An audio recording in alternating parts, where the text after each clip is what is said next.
The dust of the homestead was a world unto itself. To Clarabelle Whitmore, a girl of 5 years whose life was circumscribed by the dark hem of the forest and the endless aching blue of the sky, this dust was a geography of miniature canyons and plains, populated by industrious ants and the occasional jewel-backed beetle. She was its sole monarch, her dominion the splintered gray wood of the porch steps. Her kingdom was quiet. The only sounds were the rhythmic thud of her mother's churn from inside the cabin, the whisper of wind through the tall pines, and the distant rhythmic chop of her father's axe, a sound so constant it had become a part of the silence.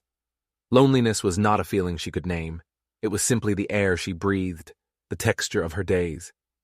She had her parents, their love a solid, warm wall around her small life, but they were adults, their world one of work and worry, their movements dictated by the sun and the seasons.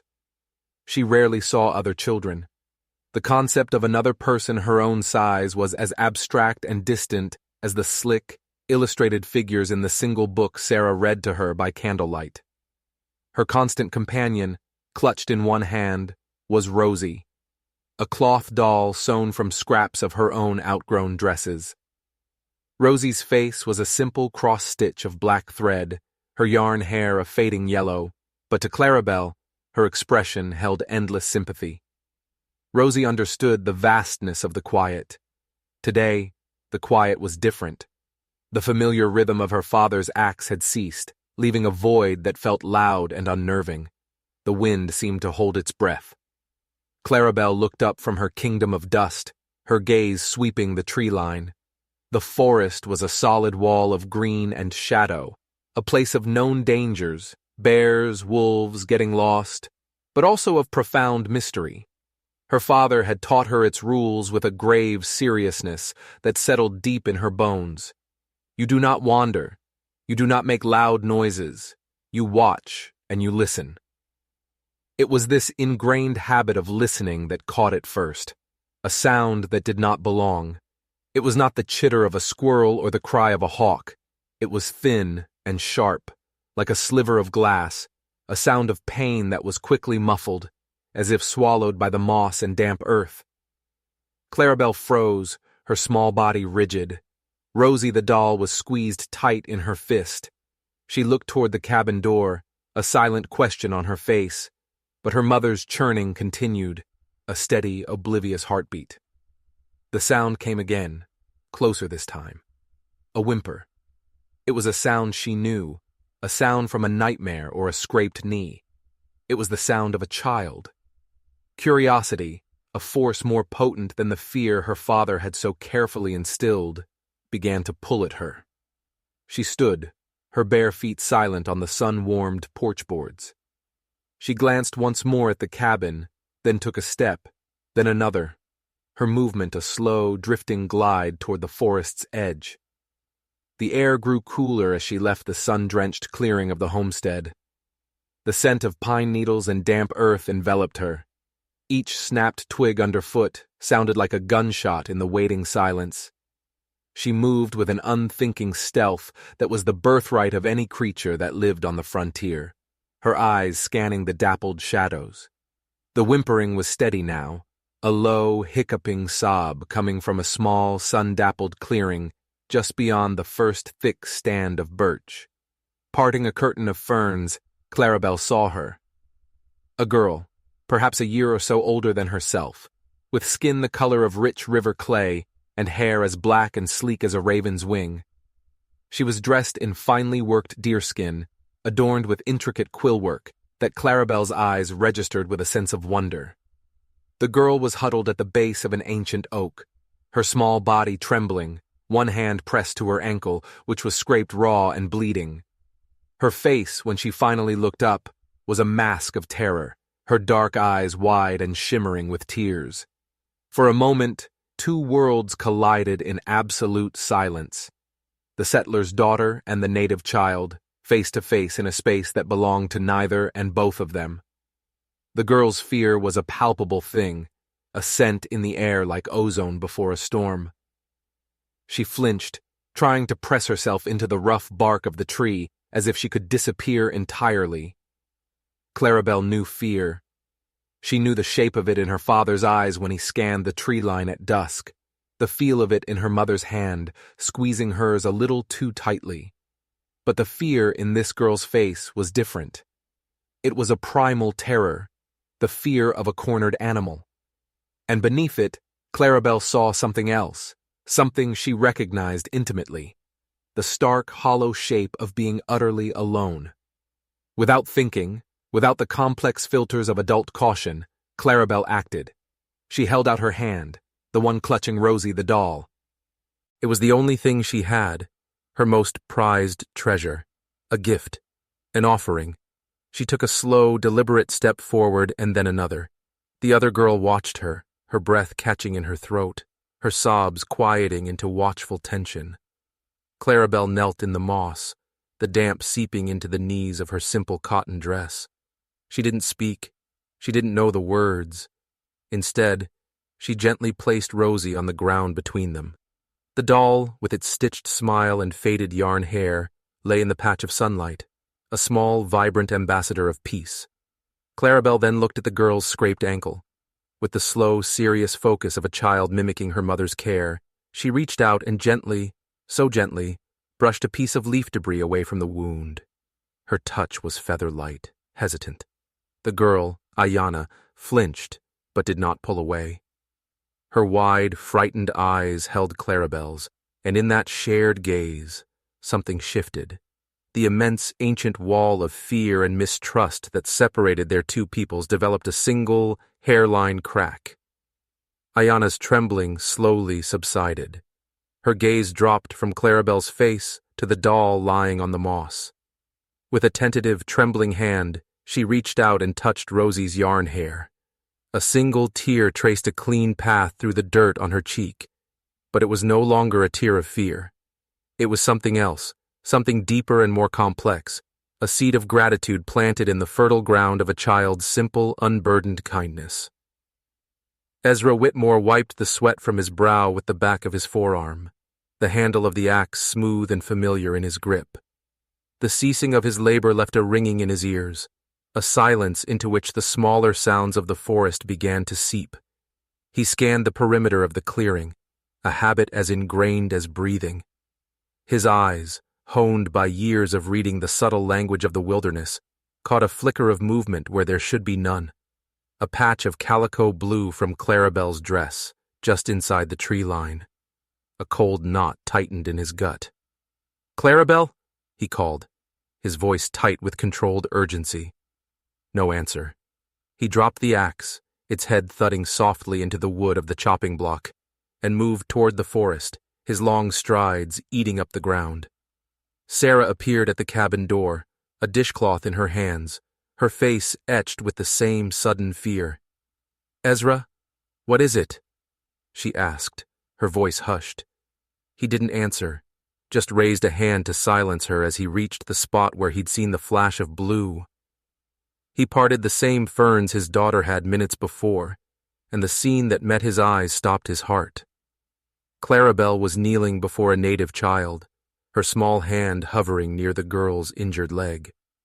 On the ground between them lay the cloth doll, a silent testament. The native girl was no longer crying, but her eyes were fixed on Ezra, and the terror returned to them, stark and absolute. Ezra's blood ran cold.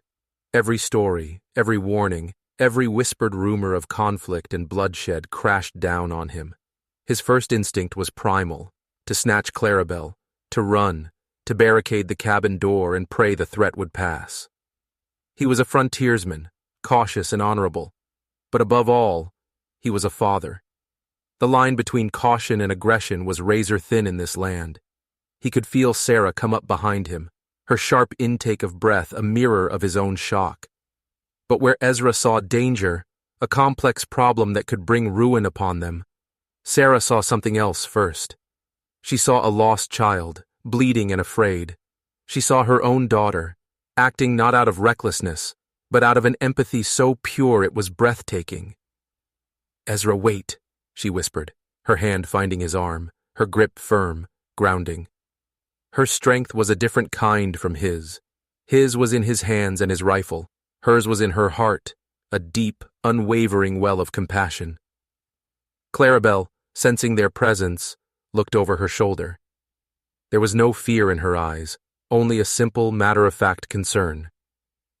"She's hurt," she said, her voice clear and small in the quiet clearing. The directness of it, the simple statement of fact, disarmed the tension for a fleeting second. The native girl, Ayana, scrambled backward, her movement clumsy with panic, her eyes darting between the two looming adults and the only exit she could see. "It's all right," Sarah said, her voice soft and steady, directed at the frightened child. "We won't hurt you." She took a step forward, her hands open and visible, a gesture of peace understood across any language barrier. Ezra remained frozen, his mind racing. This was not a fawn or a lost bird. This was a child from one of the tribes that laid claim to these hunting grounds, tribes whose disputes with each other were legendary, and whose tolerance for settlers was a fragile, untested thing. To interfere, to even be seen like this, was a risk beyond measure. Sarah, ignoring his silent, frantic calculations, knelt down, mirroring Clarabelle's posture. She gestured to the girl's ankle. "May I?" she asked, her tone gentle. Ayana stared at her, her chest rising and falling rapidly. She looked at Clarabelle, then back at the kind-faced woman. Slowly, hesitantly, she gave a small, jerky nod. While Sarah carefully examined the wound, her movements practiced and gentle, Ezra's senses were screaming. He felt it before he saw it, the distinct, prickling sensation of being watched. His gaze lifted from the small group in the clearing and swept the deeper woods around them. He saw nothing. A bird called. A breeze rustled the leaves. Everything was as it should be, yet everything was wrong. The silence was no longer empty. It was heavy, filled with an unseen, scrutinizing presence. He was certain of it. They were not alone. A watcher, hidden in the shadows, was observing every move they made. The cold knot in his stomach twisted tighter. This simple act of kindness from his daughter had not just brought a lost child into their lives. It had thrown open a door to a world of ancient conflicts and unknown protocols, a world that could swallow them whole. Sarah led the way back to the homestead, her arm supporting the limping girl. Ayana moved with a painful stiffness, her fear still present, but now overlaid with a weary, childlike trust in the woman's gentle strength. Clarabelle walked beside her, occasionally reaching out to pat her arm, chattering softly to her, as if they had known each other for years. Ezra followed behind, his rifle now held loosely in his hand, his eyes constantly scanning the silent, watching trees. The watcher was still there. He could feel it, a persistent pressure on the back of his neck. The homestead, once a sanctuary, now felt like a stage, its porch and cabin exposed and vulnerable. Inside, the cabin's familiar scent of wood smoke and dried herbs did little to soothe him. Sarah settled Ayana into a small chair by the hearth, the one usually reserved for Clarabelle, and began to clean and bandage the scraped ankle with practiced efficiency. Clarabelle, meanwhile, officially presented Rosie the doll to Ayana, pressing the toy into her hands with a solemnity befitting the occasion. Ayana accepted it, her slender fingers tracing the stitched smile, her expression one of quiet awe. This simple doll, so crude and plain, was clearly unlike anything she had ever held. Ezra stood by the door, a sentinel in his own home, torn between the deeply ingrained instinct to protect his family and the undeniable humanity of the scene before him. Sarah was a nurturer, it was her nature, and Clarabelle was a child, her heart unburdened by the bitter history of this land. But he was the one who had to think of the consequences. He had to think of the tribes, the Lakota, the Cheyenne, the Arapaho, whose ancient and bloody disputes over this very stretch of land were the stuff of hushed legend among the settlers. They had stumbled into the middle of something far larger than a lost child. "Sarah," he said, his voice low, "we need to think about this." She looked up from her work, her eyes meeting his. She understood his fear. She shared it. But her resolve was firm. "What is there to think about, Ezra? She's a child. She's hurt and lost. We help her. We do what's right. What's right might get us killed, he countered, the words tasting like ash. We don't know who her people are, what they'll think when they find her here. They might see this as a kidnapping, an act of aggression. They will see that we tended her wound and gave her comfort, Sarah replied, tying off the bandage. They will see our daughter shared her only toy. Her faith was a thing of baffling, terrifying power. The afternoon bled into a tense evening. They shared a simple meal of stew and cornbread. Ayana ate hesitantly at first, then with the ravenous hunger of a child who had been lost and frightened for hours. She spoke no English, and they knew only a handful of pidgin words for trade, none of which were useful. Communication was a thing of gestures, of shared looks and tentative smiles.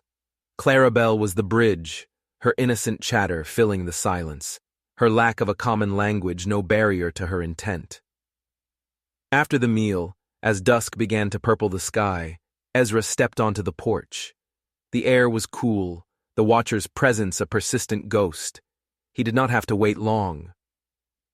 They emerged from the tree line not with a war cry, but in silence. 5 men, moving with a fluid grace that made them seem a part of the forest itself. They were not painted for war, but they carried themselves with an authority that was more intimidating than any weapon. One, who walked at the fore, was old, his face a beautiful, intricate map of wrinkles, his long white hair braided with beads and feathers. His eyes, dark and sharp, seemed to see right through Ezra into the very core of his being. This, Ezra knew instinctively, was a man of great importance. Ezra's hand tightened on the doorframe, his heart hammering against his ribs. He did not reach for his rifle, knowing it would be a fatal mistake. He stood his ground, a simple man on his own porch, and waited. Sarah appeared at his side, her hand finding the small of his back. Clarabelle and Ayana peeked out from behind her skirts. When Ayana saw the men, a cry of recognition and relief escaped her lips. She ran out onto the porch, her limp pronounced, and threw herself into the arms of the old man. He enfolded her, his stern expression softening as he stroked her hair and murmured to her in their own tongue. Ayana spoke rapidly, her small hands gesturing back toward the cabin, toward Clarabelle, toward the bandage on her ankle. The old man listened intently, his gaze shifting from his granddaughter to the Whitmore family. There was no anger in his eyes, but something far more difficult to read, a deep, thoughtful scrutiny. He was Takakota, an elder of a tribe whose name Ezra didn't even know, and his presence filled the small clearing with a gravitas that felt ancient. After a long moment, he spoke to one of the other men, who then stepped forward and placed something on the edge of the porch. It was a brace of 3 plump rabbits, cleaned and ready for the pot. A simple gift, yet it was laden with meaning. It was not a threat, nor was it a promise of friendship. It was a transaction, a debt acknowledged. Takakota then met Ezra's eyes. He spoke a few words in his language, his voice a low, resonant rumble. He pointed a finger, not at Ezra, not at Sarah, but at the land itself, sweeping his hand in a slow arc that encompassed the valley, the river, the distant hills. Then he pointed directly at Clarabelle, who was clutching her mother's dress, her eyes wide with a child's curiosity rather than fear. He said one more word, a word that sounded like a question and a prophecy all at once, before turning without another glance and disappearing back into the forest with his men and his granddaughter. Ayana looked back once, her small hand raised in a wave to Clarabelle, Rosie the doll still clutched in her other hand. As they vanished into the twilight, Ezra and Sarah were left in a silence more profound and unsettling than any they had ever known. The rabbits on their porch were not an end, but a beginning. The old man's gesture, his final word, hung in the air between them. "What did he say?" Sarah whispered. Ezra shook his head, a deep unease settling into his bones. "I don't know," he admitted, "but he wasn't just talking about the girl." He looked at Clarabelle, his daughter, whose simple act of kindness had just drawn a map of their future. A map leading into a territory so vast and unknown, It terrified him. He had a sickening feeling that their quiet life was over, and they were now characters in a story whose language they did not understand. In the days that followed, the forest held its breath. The watcher was gone, the prickling sensation on Ezra's neck replaced by a heavy, expectant stillness. The rabbits had been a clear signal, a repayment for the food and shelter given to Ayana, but the silence that followed was unnerving. Ezra worked closer to the cabin, his axe strokes less certain, his ears tuned to every snap of a twig. Sarah hummed less as she worked, her movements punctuated by long moments of staring out the window toward the silent wall of trees. They were living on a knife's edge of uncertainty. Clarabelle, however, was changed in a different way. The hollow space of her loneliness had been filled. She spoke often of Ayana, asking when her friend would come back to play. She would sit on the porch, looking hopefully toward the clearing where they had met. She seemed to feel none of the tension that coiled in her parents' muscles. For her, the world had expanded not with threat, but with possibility. The second gift arrived without ceremony. One morning, Sarah opened the cabin door to find it resting on the porch steps, placed there in the pre-dawn darkness. It was a small, exquisitely carved wooden bird, its wings half spread as if in mid-flight. The craftsmanship was breathtaking, every feather etched with painstaking detail, the wood polished to a warm, smooth glow. It was so lifelike it seemed it might burst into song. There was no note, no messenger. It was simply there, a silent statement. Ezra picked it up, his rough frontiersman's hands gentle on the delicate object. This was not repayment for a meal. This was something else. This was a gift of respect, of artistry. It spoke of a culture rich and deep, and it was given to them.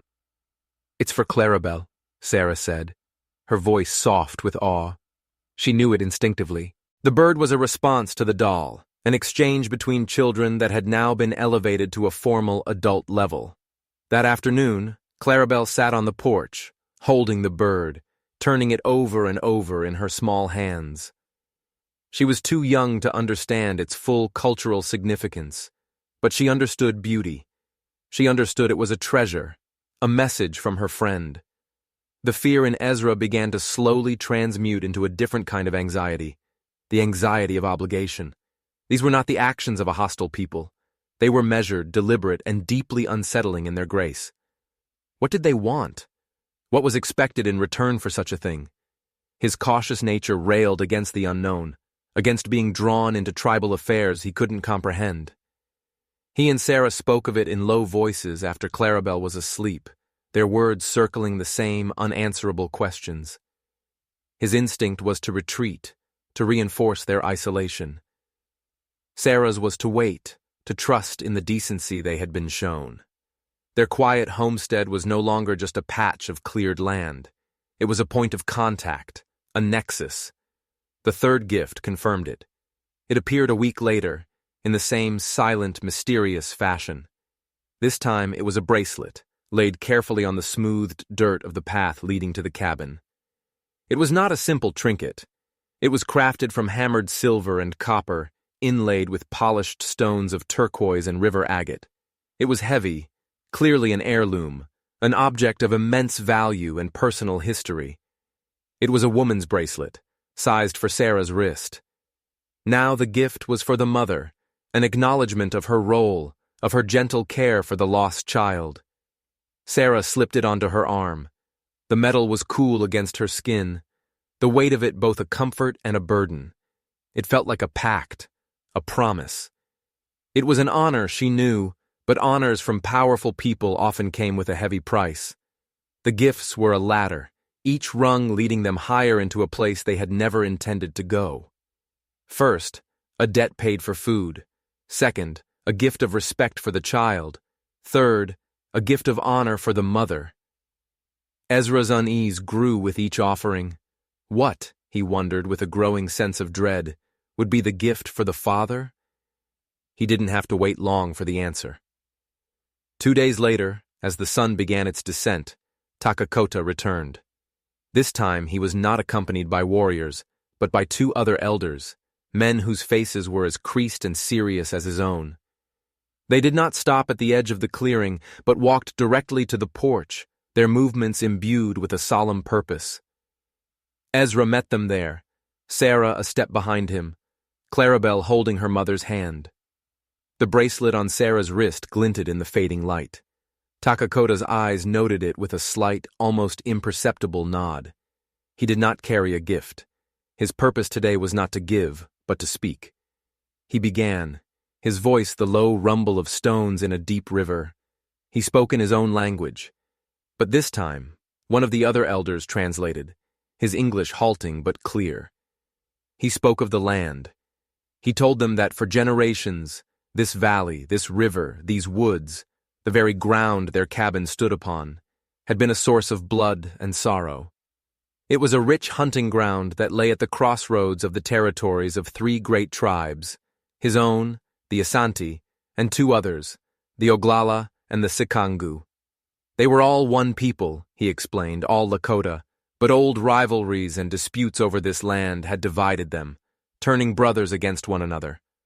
For centuries, no one tribe could hold it, and so it had become a place of ambush and skirmish, a wound that would not heal. The women and children did not come here. It was a place for warriors, a place of ghosts. Ezra listened, the pieces clicking into place with a dreadful clarity. He finally understood the gravity of Ayana being found here, alone. He understood the profound shock it must have been for them to discover that their child, lost in this contested, haunted land, had been found and cared for by strangers, and not just any strangers, but white settlers, a people they had every reason to distrust. Takakota, through his translator, then looked directly at Clarabelle. He spoke of how the news had spread among the tribes, the story of the settler's daughter, who saw not an enemy, not a rival, but only a frightened child. The story of the gift of her most precious possession, the cloth doll, given without condition or expectation of reward. In their world, he explained, an act of such pure, unburdened spirit from a child was not a simple thing. It was a sign, a message from Wakantanka, the Great Spirit. It was a sign that this land, so long soured by the blood of men, had been consecrated by the innocence of a child. Ezra's blood ran cold. He could feel the weight of this, the crushing, impossible weight. This was no longer about his family. This was about spirituality, about prophecy, about the deep, sacred currents of a culture he was entirely outside of. Your daughter, the translator continued, relaying Takakota's words, has made the ground sacred again. Her kindness has washed the sorrow from the soil. Then came the proposition, the gift for the father. It was not an object. It was a responsibility. The three tribes had spoken. They were weary of the conflict. The sign was too powerful to ignore.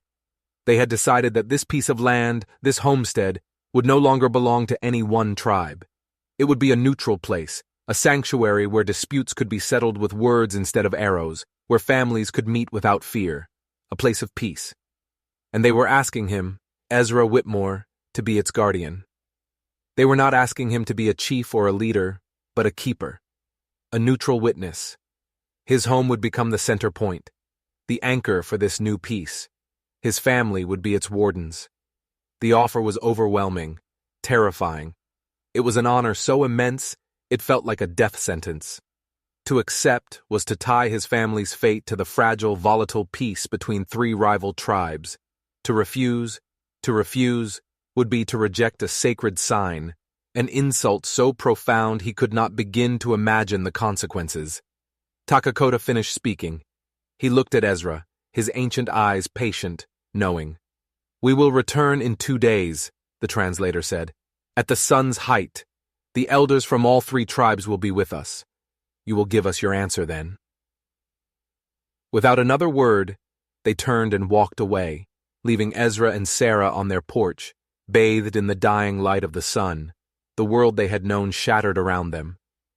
They were being asked to hold the peace of a nation in their hands, and the fulcrum of it all was the heart of their 5-year-old daughter. That night, the cabin was a cage of sleepless anxiety. The small space, usually a haven of warmth and security, felt charged with the immensity of the choice before them. Outside, the moon cast long, skeletal shadows across the clearing, and every hoot of an owl, every rustle in the undergrowth, seemed to be a harbinger of their future. Clarabelle slept soundly in her small cot, one hand curled around the carved wooden bird, her breathing the only peaceful rhythm in the house. She was oblivious, her sleep the deep, untroubled slumber of the innocent. Her peace was a stark and painful contrast to the turmoil that churned in her parents. Ezra sat at the rough-hewn table, his head in his hands, the flickering candlelight carving deep shadows into his face. Sarah sat opposite him, the silver bracelet on her wrist a heavy, cold weight. They had not spoken for nearly an hour, the silence between them thick with unspoken fears. "We can't," Ezra said finally, his voice raspy, broken. "Sarah, we can't do this. We are simple people, farmers. I'm not a diplomat. I'm not a chief. I'm a man who knows how to work an axe and a rifle, how to read the weather.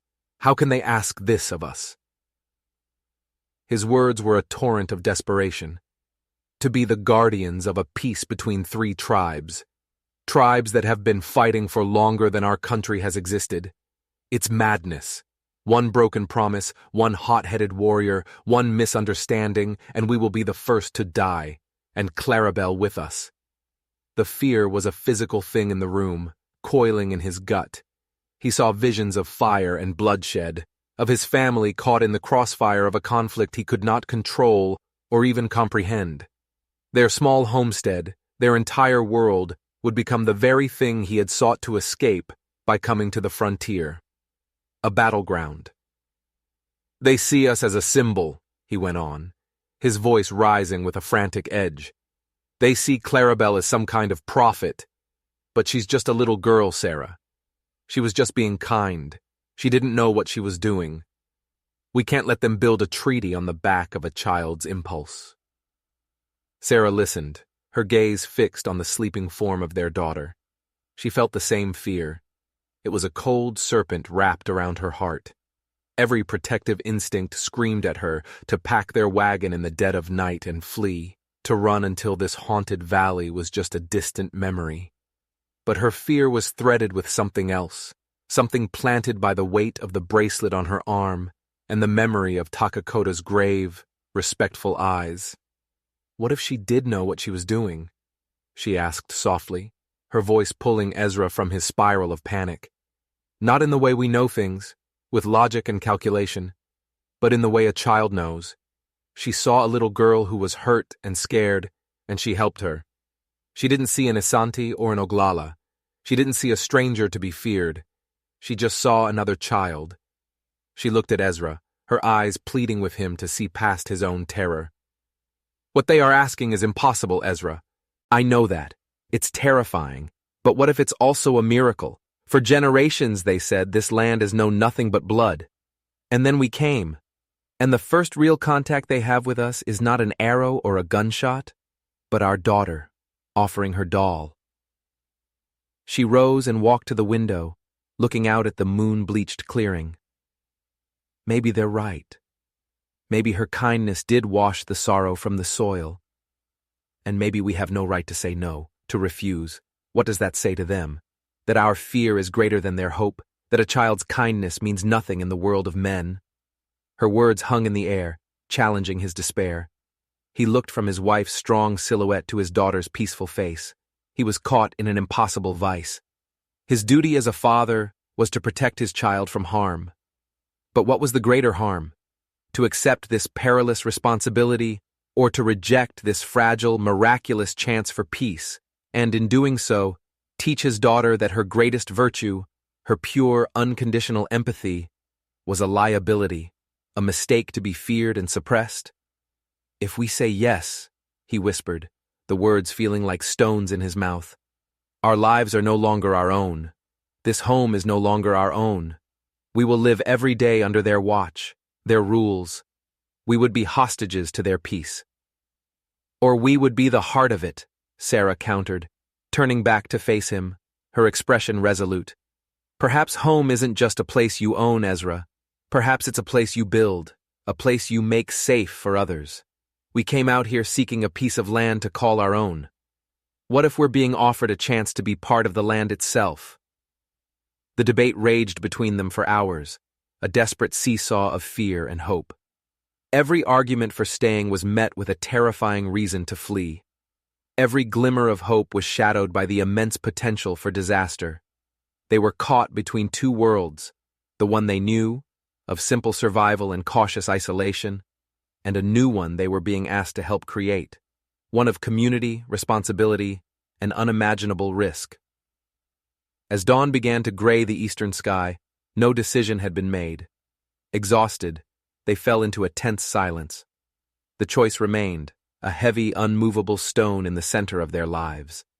And in her cot, Clarabelle stirred, a soft sigh escaping her lips as she dreamed her child's dreams, unaware that the fate of nations rested on the answer her parents would give when the sun reached its zenith. The sun climbed the sky, a merciless, watchful eye. The air in the clearing was thick with a tension that was almost physical, a shimmering in the heat. Ezra had spent the morning securing the homestead, not out of aggression, but out of a nervous, futile need to do something with his hands. He checked the hinges on the door, reinforced a loose board on the porch, his movements jerky and inefficient. Sarah had baked bread, the familiar domestic ritual, a fragile anchor in a sea of uncertainty. They moved around each other in a silent ballet of anxiety, the unspoken question hanging between them. They had not found an answer in the long, dark hours of the night. Their fear and hope were in a perfect, agonizing deadlock. Clarabelle, sensing the strange gravity of the day, was quiet. She sat on the porch steps, the carved bird in one hand, Rosie the doll, which Ayana had left behind, in the other, her two treasures held in a delicate balance. At the height of the sun, they came. Not just Takakota and his two companions, but a procession that flowed from the forest in three distinct streams. They came not on horseback, not with the clamor of an army, but on foot, a silent, solemn river of humanity. There were elders from the Oglala and the Sikangu, their faces stern, their regalia different from Takakota's Isanti, but bearing the same weight of age and authority. Behind them came other men and women, not warriors, but council members, clan mothers, figures of importance. In all, nearly 50 people emerged from the woods and arranged themselves in a wide, silent semicircle facing the small, vulnerable cabin. The sheer gravity of the assembly was crushing. The porch, once a simple family space, was now a stage for a historic negotiation, and the Whitmores were the unprepared, terrified actors at its center. Ezra and Sarah stood at the top of the steps, a small island in a sea of silent, watching faces. Ezra's hand rested on the top of Clarabelle's head, a gesture of both protection and grounding. Takakota stepped forward, flanked now by the lead elders of the other two tribes. They were a formidable trio, their combined presence radiating an authority that was absolute.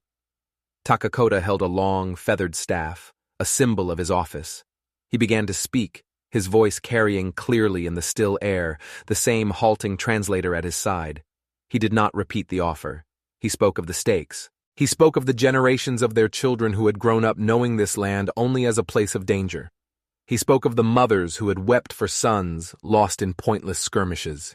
He spoke of the cost of pride and the bitterness of old wounds. His words were not a threat, but a plea, a laying bare of his people's long sorrow. As he spoke, two men came forward, bearing a large, hide-bound chest between them. They placed it on the ground before the porch. It was old, reinforced with copper bands, and it hummed with significance. The translator explained, "This chest holds the history of our dispute. Wampum belts recording broken promises, pictographs of battles, sacred items captured from one another. Today we offer its stewardship to you. To hold it is to hold our conflict in your hands. But it also holds the promise of our future. It holds the new treaty, the one that says this ground is sacred and neutral, that your home is the house of peace."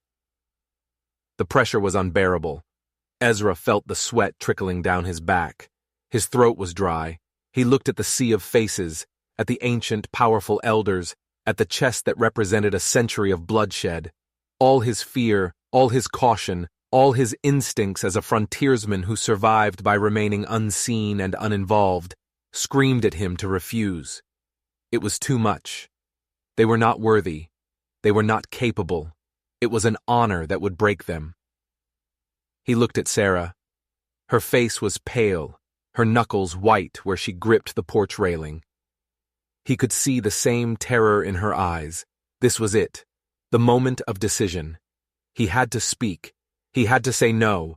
For the sake of his family's safety, he had to refuse this impossible burden. He opened his mouth to form the words, to politely, respectfully decline, to explain that they were simple people, unworthy of such a trust. But before he could speak, a small voice cut through the immense, solemn tension. "Papa?" It was Clarabelle. She had been watching not the elders, not the chest, but a small group of children who stood at the very back of the assembly, half hidden behind their mothers.